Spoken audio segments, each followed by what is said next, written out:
सभी भक्तजनों को मेरा नमस्कार। मैं विनय शर्मा बलाघाट से। तो हमारी बलाघाट में जो हमारी खानदान है उसको बलरा खानदान कहते हैं कि हमारे जो पूर्वज हुए उनका नाम था उद्दू बलरा।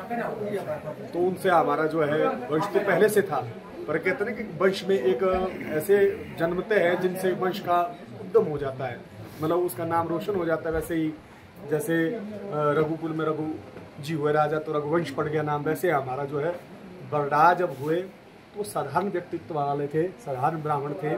तो उनको बाहु एक शक्ति पीठ आती है जो हमारी है, वहाँ पर कुछ माता का उनको आशीर्वाद मिला, अर्थात वो आशीर्वाद मिलने से उनको जो है स्मरण शक्ति बढ़ गई, उनका ज्ञान बढ़ गया और उन्होंने पुस्तक लिखनी प्रारंभ कर दी, अपनी कुछ सिद्धियाँ शुरू कर दी और उनको कहते थे कि 18 भैरव जो है सिद्ध थे और 10 महाविद्याओं में उनके पूरी विद्याएँ थी उनके पास। तो इसलिए वो देवताओं का पूरा ये करते थे।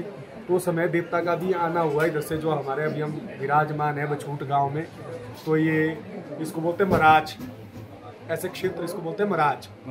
ठीक है ना जी, मराज एक क्षेत्र है, यहाँ जगह का नाम है। तो ऐसे भावार्थ मानते कि मौरी करे जाज, अच्छा जो मौरी करे जाज सो मराज, ठीक है ना जी। ये यहाँ का जो एक जनश्रुति है।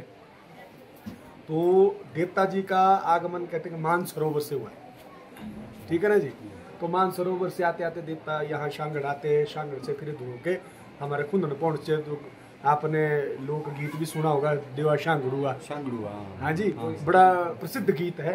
तो वो इस देवते का गीत है जी, जो हमारे साथ अभी आप विराजमान है, जहाँ इन देवताओं का गीत है वो।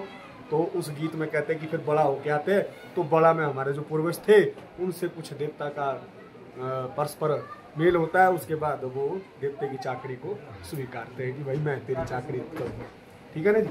वहाँ से हमारा स्मरण जुड़ता है देवता जी से साथ।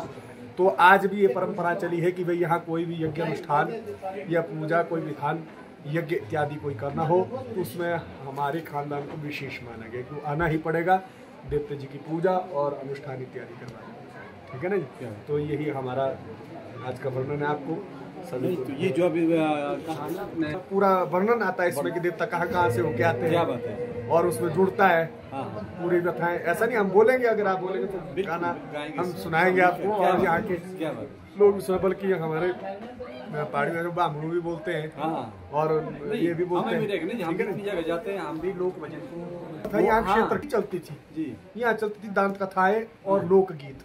घाटी का गीत होगा या कोई देवते का व्यक्ति विशेष उसका गीत बना होगा, तो वही गीत गाए जाते थे। नाट्यों में पारंपरिक गीत वही थे, है ना।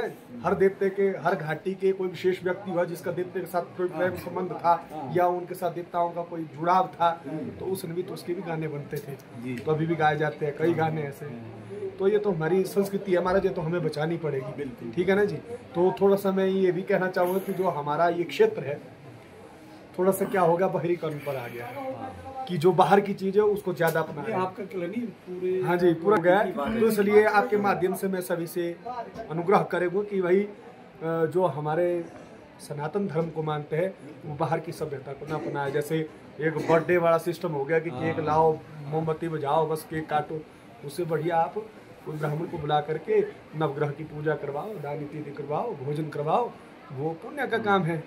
हम आपको एक बताएं